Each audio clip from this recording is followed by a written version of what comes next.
September 30th, 1955. James Dean takes to the road for the last time, heading for Salinas and an appointment with destiny. At the wheel of his Porsche, the 24-year-old carves out his place as the ultimate icon.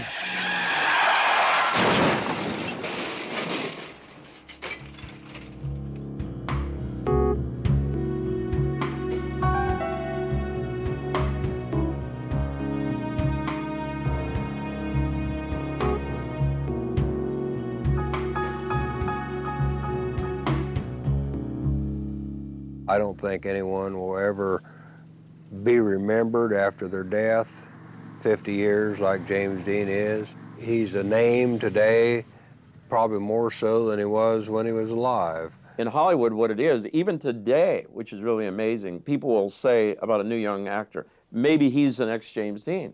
And they've been saying that for 50 years. James Dean. I guess you're about the best looking gal we've seen around here in a long time.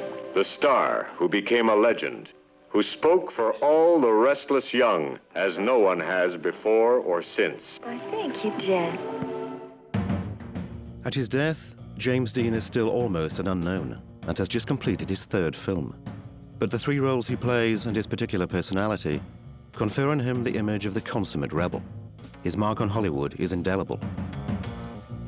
I don't think many people know that he was only in Hollywood 16 months and did 3 major films. And Marilyn Monroe and Elvis Presley had a Hollywood experience that was much longer than that. They predict that Elvis Presley will be another James Dean. Now, have you heard that? I've heard something about it, but I would never compare myself in any way to James Dean because James Dean was a genius. He made East of Eden, Rebel Without a Cause, Giant, 16 months, and race cars, and boom, and he was dead.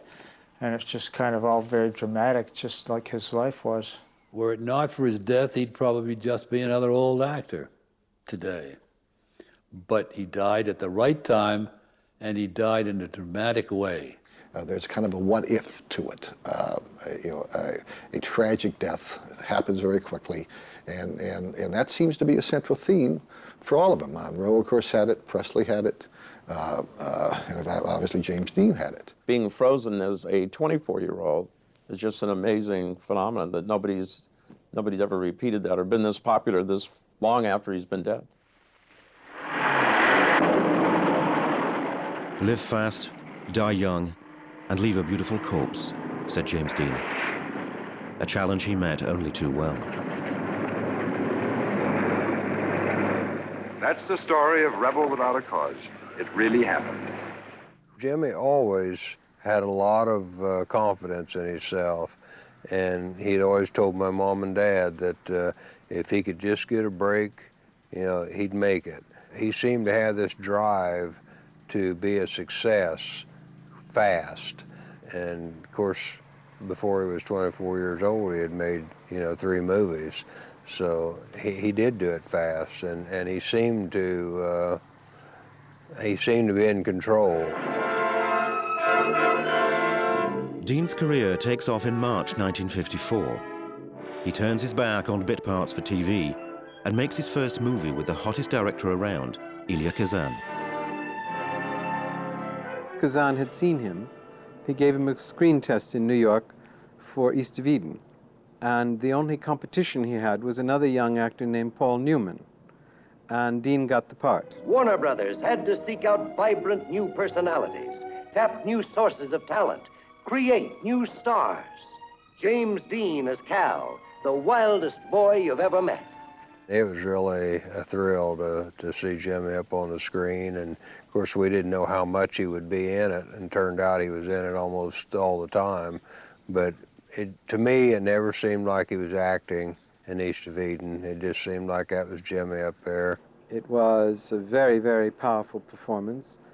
It was very close to, the character was very close to what Jimmy really was, and Kazan was wise enough to just pull that out of him and use it, make him use everything he was. At that time in Hollywood, the style of acting was changing. There was Brando and Montgomery Clift. They brought with them a revolutionary style to film, and it turned things upside down. James Dean was not just a Hollywood actor or a Hollywood star. I think he was America's last pioneer because he did things that behind the camera and in front of the camera that other people never did. I test you, Vic. James Dean has an instinctive talent for powerful emotional portrayals, played his own way. When an actor plays a scene exactly the way a director orders, it isn't acting, it's following instructions, he would say. He liked to sit and watch someone and just study what they do, and different types of people, and then I think later on he would pull those people into some of his acting. In East of Eden, and some of the scenes with Raymond Massey, he kind of did little things that weren't part of the script, and Raymond Massey really got upset. In the script, it called for a conflict between the two. So he built it off camera by not talking to him, and then on camera to do intentionally, which would aggravate him. And the actor wanted to actually quit the show because Jimmy was bringing such turmoil to the set. But if you see that movie today, you can see that conflict is real. It's not just acted. And I suggest a little slower, Cal, and you don't have to read the verse numbers. For this shall everyone that is godly pray unto thee. And surely in the floods of great waters they shall not come nigh unto him. Selah. 7. Not the numbers, Cal. Thou art my hiding place. Thou shalt preserve me from trouble. Thou shalt compass me about with songs of deliverance. Selah. 8. You have no repentance. You're bad. Through and through, bad. It was very hard to adjust to this, but I got to know him well enough that I could see through some of the changes of mood and realized that a lot of them were for effect. He was trying things out, trying a scene, trying to make a scene, seeing how you would react to something unexpected. Jimmy's constant provocation leads to a bad boy reputation and a complicated relationship with Jack Warner, the film's producer. But impressed by his performance in East of Eden, Warner soon offers him a second movie, Rebel Without a Cause.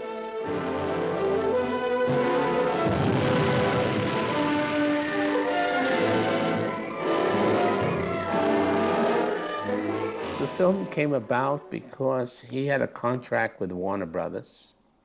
Nicholas Ray wanted to be the next director with a Dean film, and they literally wrote a script for Dean.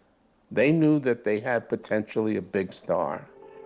No, I don't want you to go to the police. There were other people. Why should you be the only one involved? But I am involved. We are all involved. Mom, a kid was killed tonight. This is all going too fast You for me, better give son. me something. You better give me something fast. Jimmy, you're very young. Rebel Without a Cause evokes a social reality that America is barely waking up to, a rebellious and delinquent youth. Director Nicholas Ray knows Jimmy is made for the part. You want to kill your own father! You barely ever hear a fan talk about East of Eden or Giant. It's always Rebel. There were very few actors that I can think of who portrayed adolescent youth as well as Jimmy did. Before that, teenagers weren't really heard. You know, he yelled at his parents and he got mad and, you know, threw things. And, you know, before that, kids were all teenagers and movies were all just squeaky clean and wholesome. He's the first teenager that did this. Yeah, that's what's important. He's the first teenager that said, sometimes parents are wrong. And that's essentially what Dean is saying in Rebel. You say one thing, the other says another thing. You know, there's a scene about it in Rebel, and then you're tearing me apart. You know what kind of drunken brawls those parties turn into. It's no place for kids. A minute ago, you said you didn't care if he drinks. He said a little drink. You're tearing me apart! What? You say one thing, he says another, and everybody changes back again! He did such a tremendous job playing the characters he played.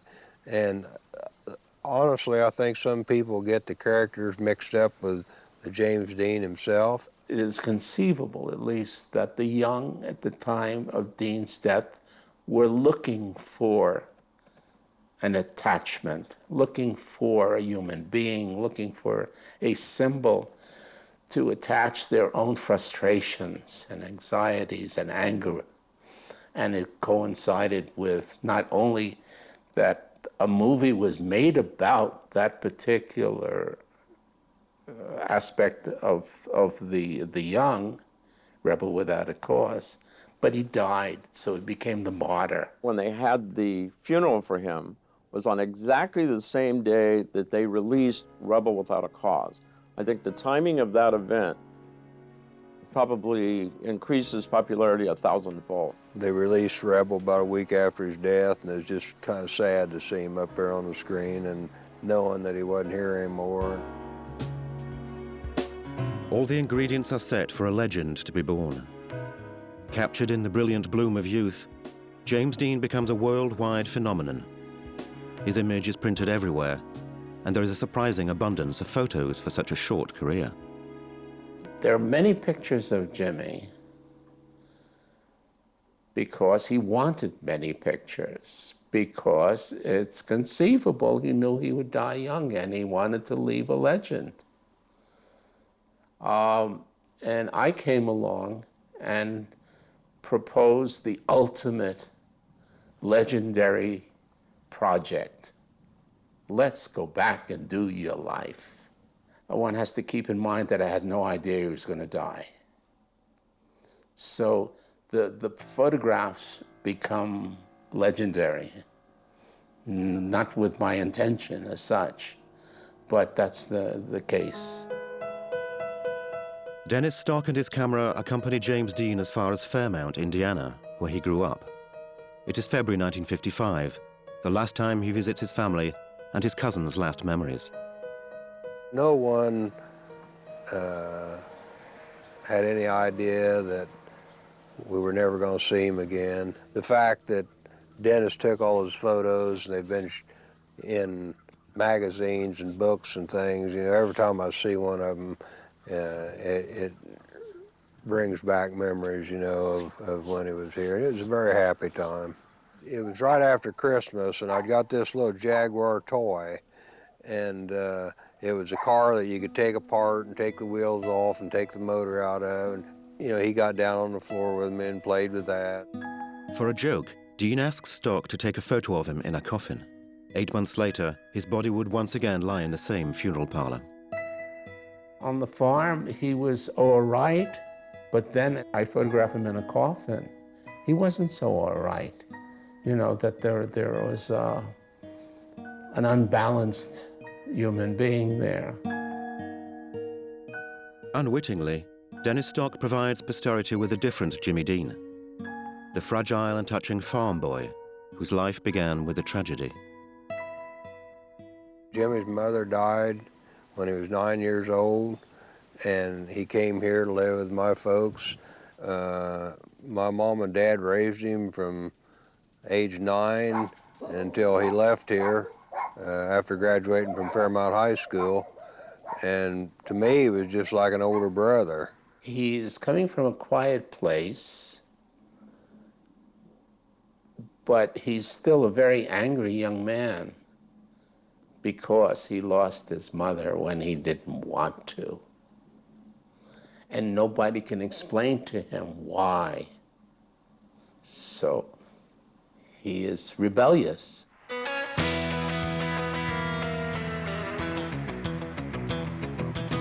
"52 years later, this small town in Indiana still celebrates its own Hollywood rebel. Every September, tens of thousands of fans and admirers flock to the James Dean Festival.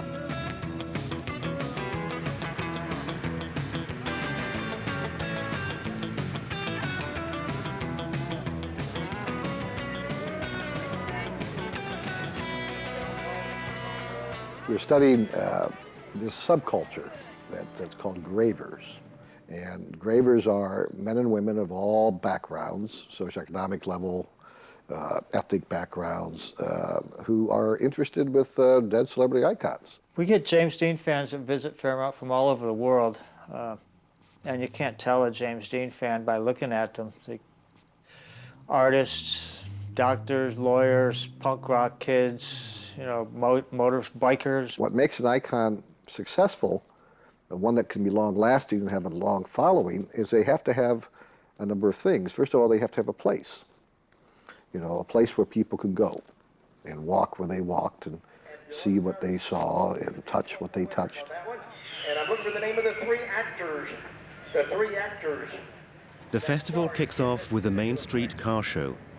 Among the 2,000 vehicles on show are the red Ford and the tractor Jimmy drove in his youth. You can tell from the festival in Fairmount that, you know, there's still a lot of people that like James Dean, and Rebel Without a Cause and Jimmy is what made the 49, 50, 51 Mercury car the classic car that it is. And if you ever want to see Mercury's, Fairmount's a place to come. James Dean's passionate association with cars is not limited to one legendary scene in Rebel Without a Cause. With his first paychecks, he signs up for real races on real racetracks. I met James Dean in the movie called Rebel Without a Cause. I was the person that customized the Mercury, and also I worked with him on what we call the chicken chase. I coordinated the stunts and also the different variations. From there on, we became kind of what we call racing or custom car buddies. He liked cars very much, so we always, on the set, we'd talk about different cars and things like that, and he was getting into racing and into that variation, so we kind of followed each other around while he went into his racing days. He liked speed, he really did. And then when it was time for the kids to go to bed, Jimmy'd say to me, well, shall we? And I'd say, sure. And we'd go outside, and he'd get, and I think in those days he had a Porsche, an old one. And I'd get in my old Buick convertible that was souped up, and we'd drive to the top of Mulholland Drive. We'd pull up at a stop, and he'd say, okay, let's go.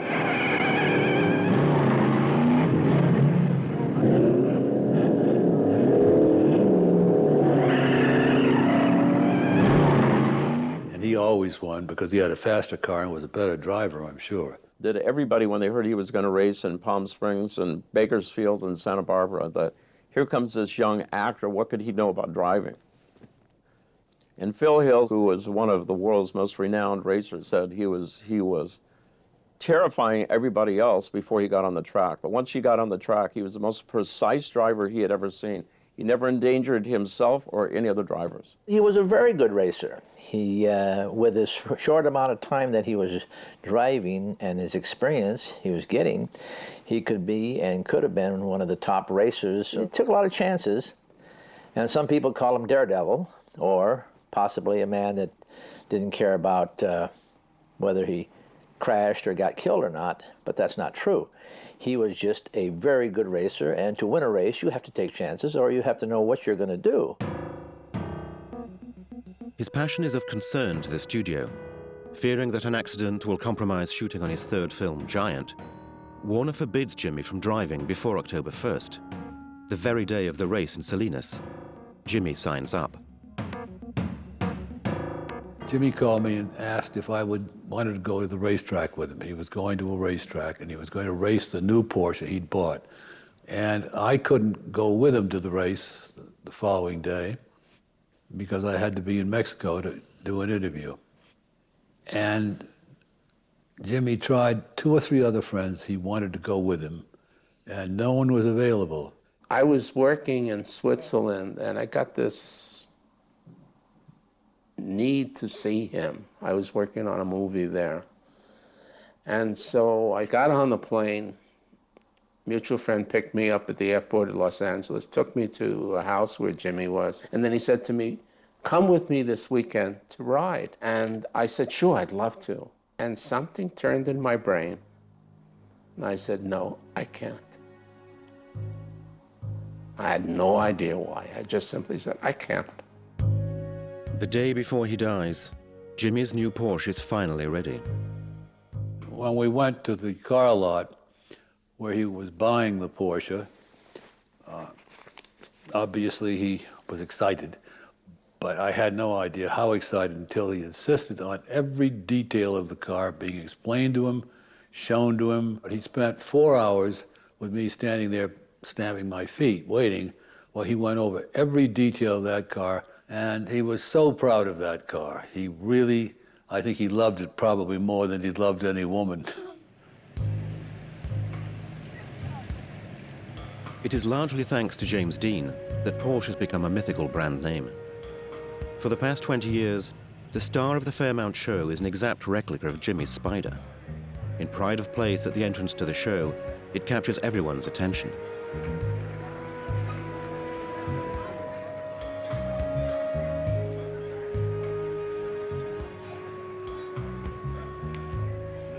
We built this car in 6 weeks, and that was rushing it just a little bit. We worked day and night, but I was trying to make a big show in my hometown of Detroit, and that was in 1987. So over the years, I've learned a lot about the car and about Jimmy, that he was a car guy. He loved cars, loved motorcycles, loved to race, and that's what we like to do. And that's more the connection than, say, the movie stuff.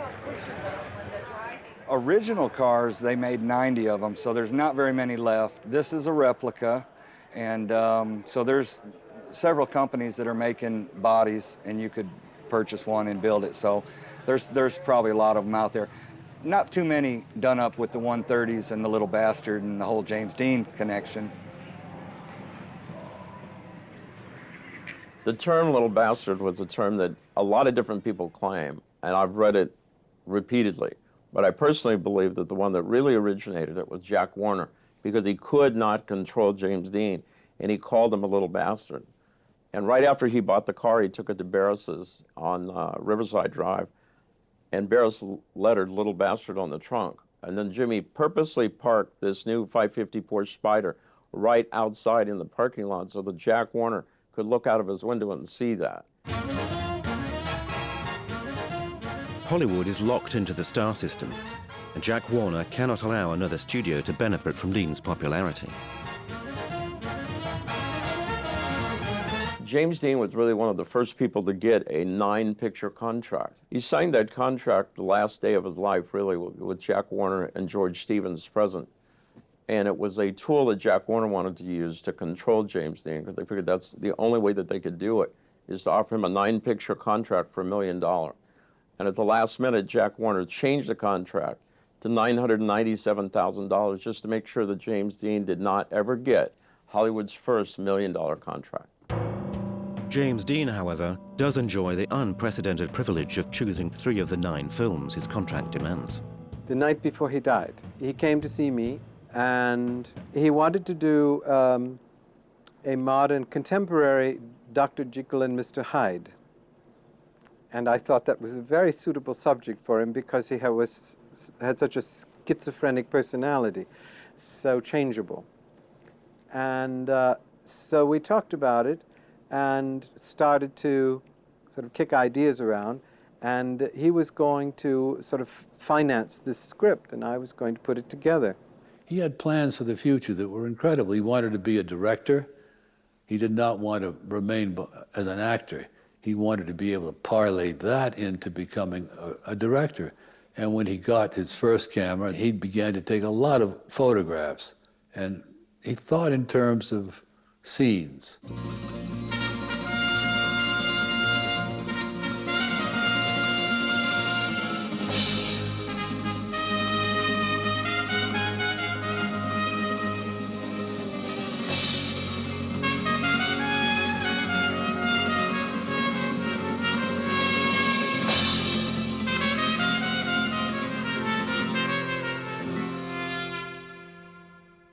Jimmy, how about you set the beat? As evening falls over Sunset Boulevard, James Dean calls in for the last time at Boogie's, a trendy bar where all Hollywood comes to hang out. My father was a bongo player. He played bongos with James Dean. And James Dean, after he would get off the movie set, he would go up to Sunset Boulevard and watch my father and Bob Romeo play music. And then James Dean would get up on stage and sit in with my father and Bob Romeo on flute. He liked to draw, he liked to paint. I've seen paintings and drawings he's done. He's very, very artistic. He used to draw all the time when he was here at home, and he'd encourage me to draw. Certain people can identify with him in a lot of different ways because he was so multifaceted. The Indiana farm boy, the wholesome high school athlete and student, New York City bohemian, Hollywood movie star, race car driver. You know, he painted, he played bongos. So I think he's just so multifaceted that people could identify with him in a lot of different ways. I think he had a curiosity. I don't think it's appropriate to believe that he necessarily would have been outstanding in anything more than acting.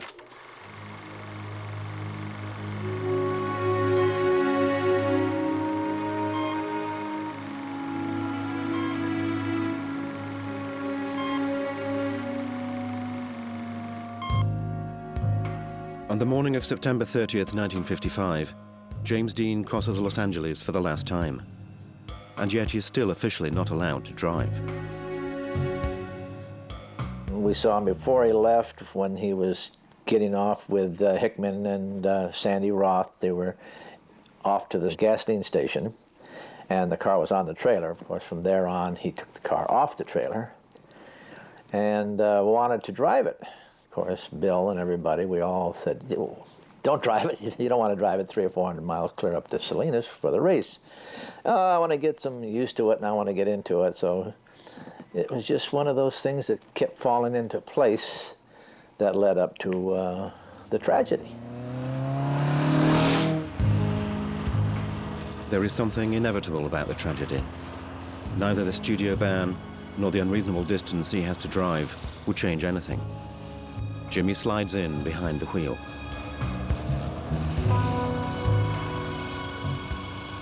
He liked to hear the engine go and the speed that he could make out of it.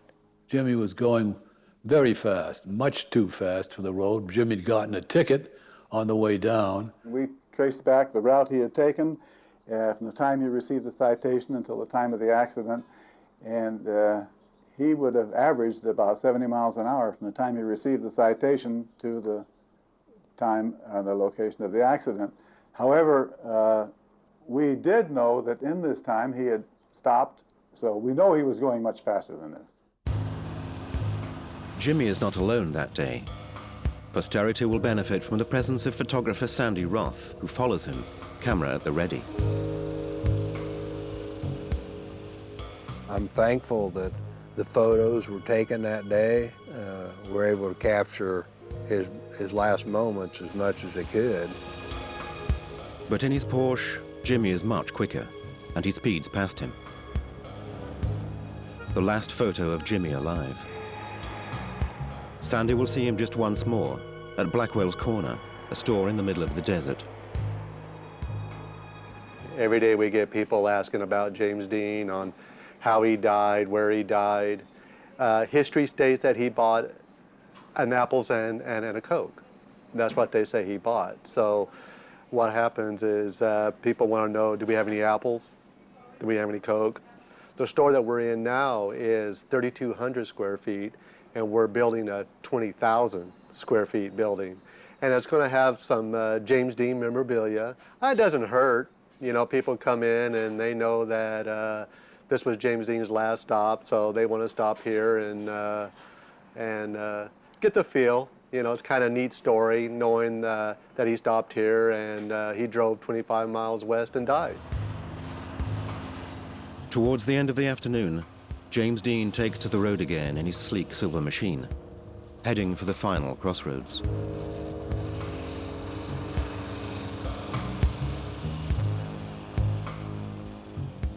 road was going straight into the sun on September 30th. And instead of the sun being up here, it really was down here. So you're looking right into it. And on his car, they don't have any sun visors to block this, so you're looking straight into the sun. He was driving a car that was low to the ground. It was painted silver, and it blended right in with the road that kind of went up a hill right behind him. And of course, the fellow that made a turn in front of him he'd made that turn probably hundreds of times in his life because he was a local person there. As the intersections come together, they're a Y intersection. There was a mountain range over here with the sun going down over here, looking in this direction.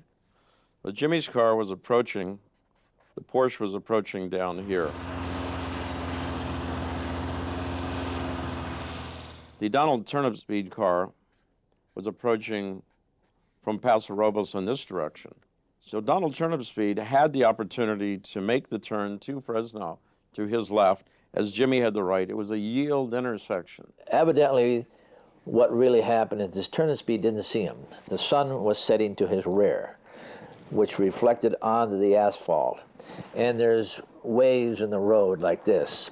So this little short Porsche racing car coming over those waves, you could see something and then you couldn't. It was like as if you were seeing a mirage or something out in a desert. Well, what the accident report shows is that there was two sets of skid marks. There was one set of skid marks about 40 feet long. Then there was an interruption. Then there was another set of skid marks about 60 feet long. He had no control when he put the brakes on, so the car shifted to the right into Jimmy's path. At that moment in time, he was living life to its fullest. He was sitting in a brand new, beautiful car, going fast with the wind blowing in his hair, and he was speeding to a racetrack. He had everything going for him, and then it was over.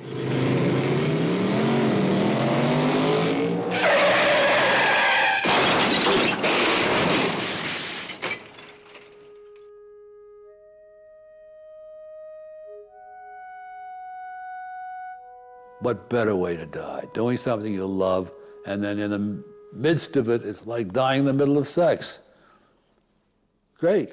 It was a car that was built to race. It was made out of aluminum. It was just like crushing a piece of tinfoil against something hard. The control that Jim had with the car and everything he did was right. Jimmy did what a professional or a craftsmanship racing man would do. He would try to maneuver around that automobile, not with braking, but with force and power in your engine. He immediately geared it. He immediately put his foot down, braked a little bit, put his foot down, turned his steering wheel, brodied a little bit to the left, come back around with his wheel to go around that car. If that car would have just stopped 1/110th of a second, Jimmy would have went away from him. But he was speeding. That's all there was to it, and he couldn't stop in time. I think his last words, according to Witherick, were, "That car up there's got to stop." And that car up there didn't stop. The point of impact, which was here, and the car spun several times and came to rest. It did not roll over. And Jimmy, according to a tow truck driver that I personally interviewed, said that Jimmy's feet were tangled in the pedals and he was laying across the other seat. Jimmy's neck is broken. He dies in the ambulance. Donald Turnipseed is unscathed. Everybody involved in the accident was a victim. Donald Turnipseed, his life was never the same. You know, he was a college student. He had to quit college because, you know, he killed James Dean. People were hounding him and coming after him, and reporters. He didn't want to be known as the man who killed Jimmy Dean. It wasn't his fault in any event. But I think it was certainly, for a while, uncomfortable for him because he was in the newspapers, and every story about Jimmy had his name. Donald Turnipseed absolutely refused any request for interviews. He would not do that. He had a lot of death threats on his life, I heard, and he was always afraid that somebody was going to do something to him. So we tried several times, but he declined all interviews before he passed away.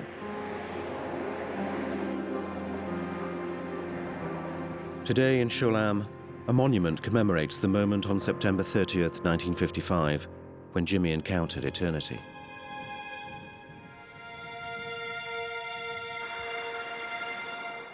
I visited the accident site a couple different times when I was living in California, and it just kind of had sad feelings, and it's a quiet, desolate highway. There's nothing really out there, and you can't really imagine an accident happening. I mean, there's just nothing in any direction. You know, such a freak accident that somebody would pull in front of him out in the middle of the desert. A lot of Deaners have told me that they don't feel complete till they make the trip to Shalom, California, where he was killed. So you can't just do Fairmount. Fairmount's kind of a sacred place, and it's very important in the Deaners' civil religion, but you have to go to Shalom too. It's no different than pilgrimage to Mecca. You know, it's the same kind of observance, okay, that makes them feel part, in this case, of their icon. News of Jimmy's death spreads like wildfire. George Stevens, director of his third film, Giant, is in a screening room checking rushes Jimmy had shot just days before. The telephone rings and falls from his hands. The next morning, the accident is on every front page. My folks were on their way back home here when the accident happened. My dad said that he heard on the radio on the way back that a young upcoming movie star had been killed in a sports car accident.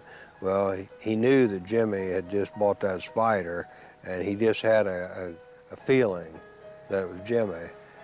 But before they could go ahead and tell who it was and everything, he just shut the radio off and didn't say anything to my mom about it.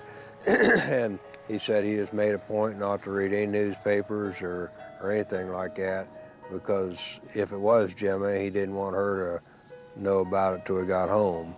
And of course, when they got home, well, they found out it was him. And I think that car was an instrument for his death, that his temperament to test things, which was really the very heart of his personality, eventually caught up with him, that he pushed that car a little too fast in the wrong place, you know, rather than on a racing course or something like that, and he killed him.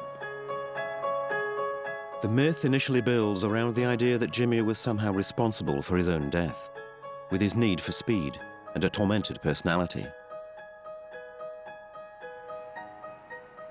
Until 1992, when Exponent, a Silicon Valley company, examined a case studied umpteen times before, this time using new computer analysis resources.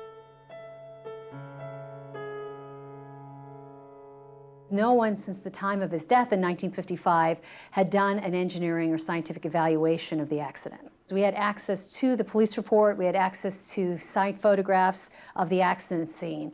And working off the photographs and doing an on-site evaluation down in Paso Robles, we were able to put together a scenario to understand how the accident occurred. And what we found was that Dean might have been speeding up until the point of the accident, but at the time of the accident, his car was traveling between 55 and 60 miles an hour, as was the Ford.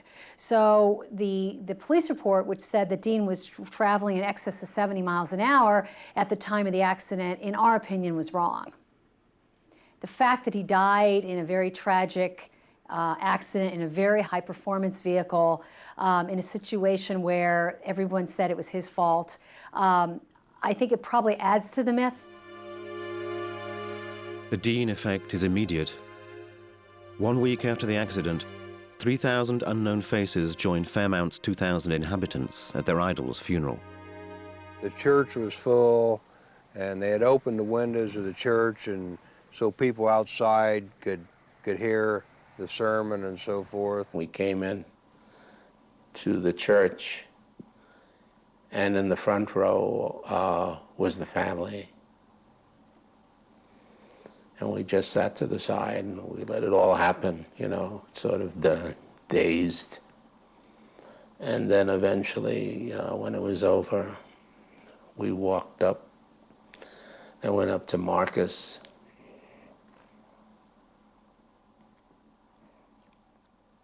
Dennis Stalk, he came in, he hadn't been there yet, and he came in and he walked in front of me and walked over to my dad, and Dad got up and they hugged each other, and that's the first time my dad had cried. And he just cried and cried. You're always surprised when a young friend dies, and you're young yourself. You're invulnerable. You know, you're young. People don't die when they're young unless they're in a war.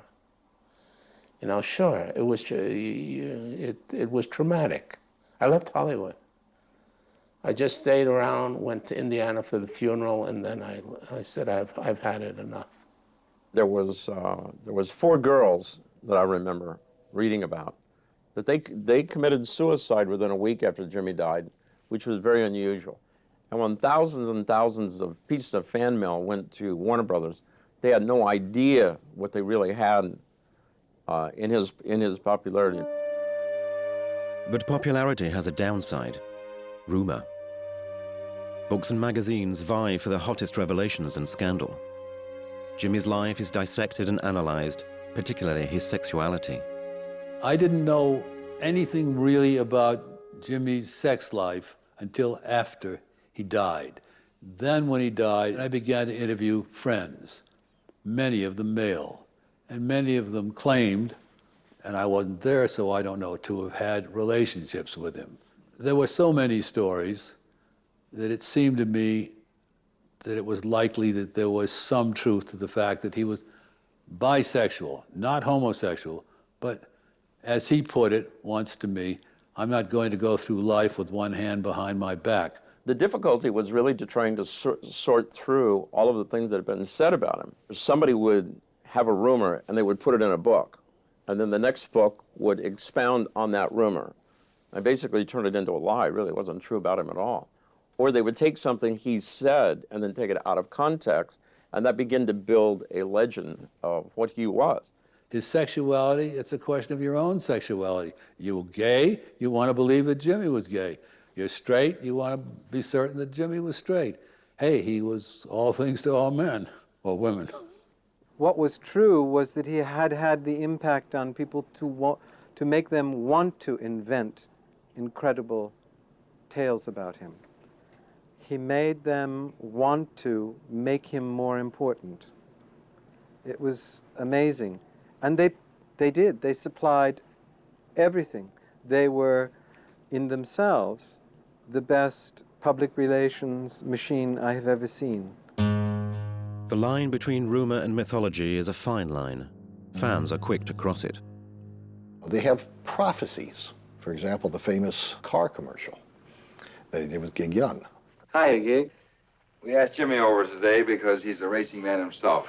A real one, not a crazy one. Jimmy, we probably have a great many young people watching our show tonight, and for their benefit, I'd like your opinion about fast driving on the highway.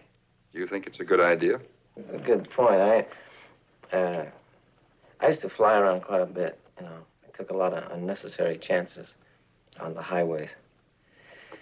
And I started racing, and now I drive on the highways. I'm extra cautious, because no one knows what they're doing. Half the time, you don't know what this guy's going to do with that one.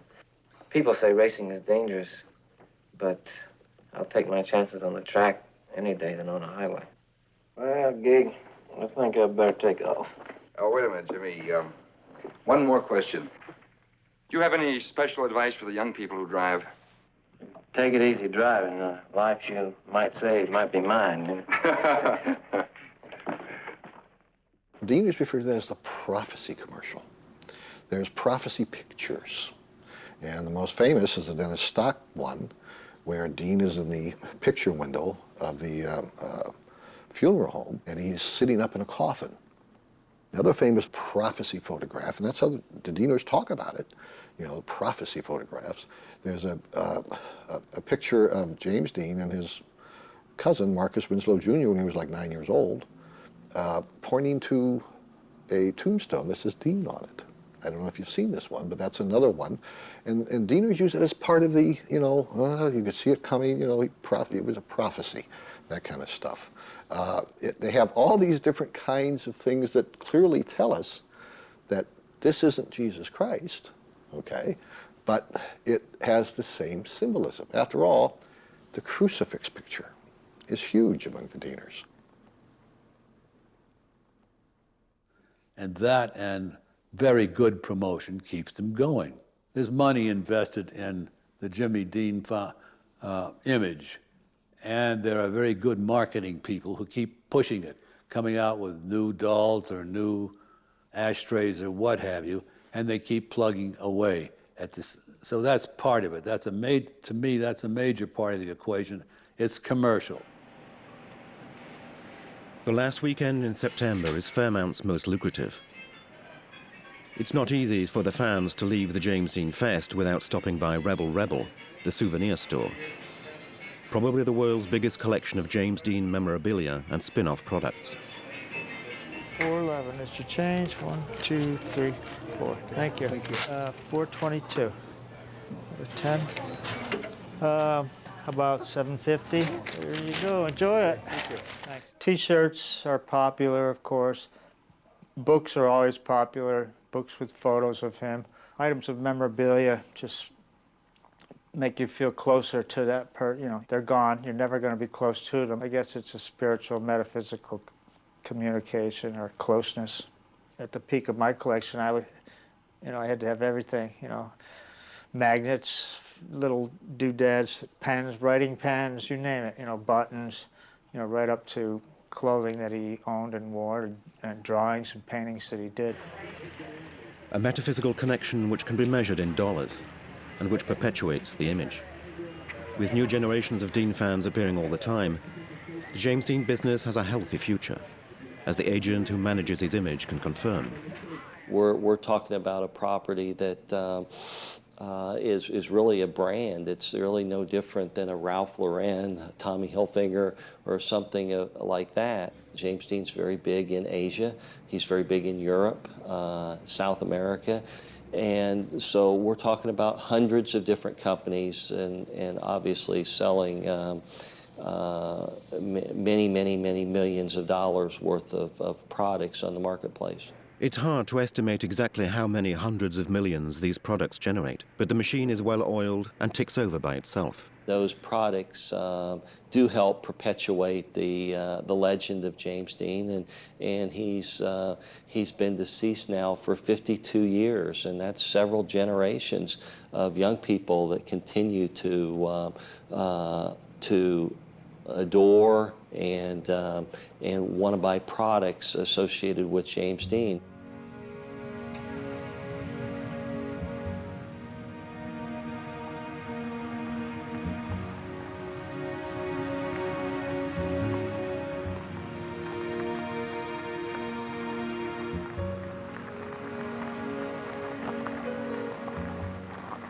For the past 52 years, the Fairmount Cemetery has hosted a commemoration ceremony.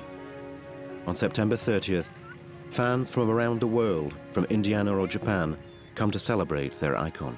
A lot of the same people keep coming back year after year, event after event, and it's really turned into a community. They make it a goal of being there at Death Day, at birthdays, special events like the premiere of a famous movie. And they do it religiously.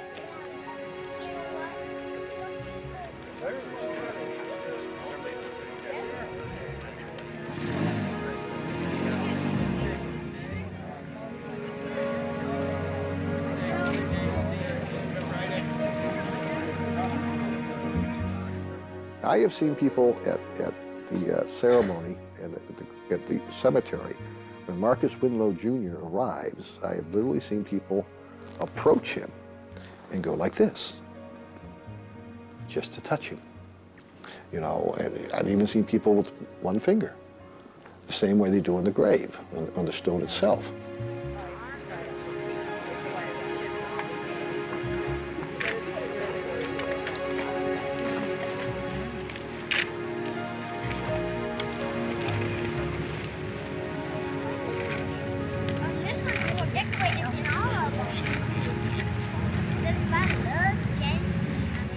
Usually when someone dies,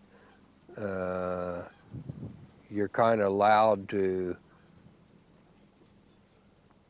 silently mourn their death or whatever, and you never forget them. But as time goes on, they get further and further back in your mind. But with Jimmy, because of his popularity and because of the people that he's inspired and so forth, there's not hardly a day goes by that you aren't reminded of him somehow. Just within the past couple years, they've released all his old movies on DVDs, and you know, there's talk of putting his TV shows on DVDs and so forth. And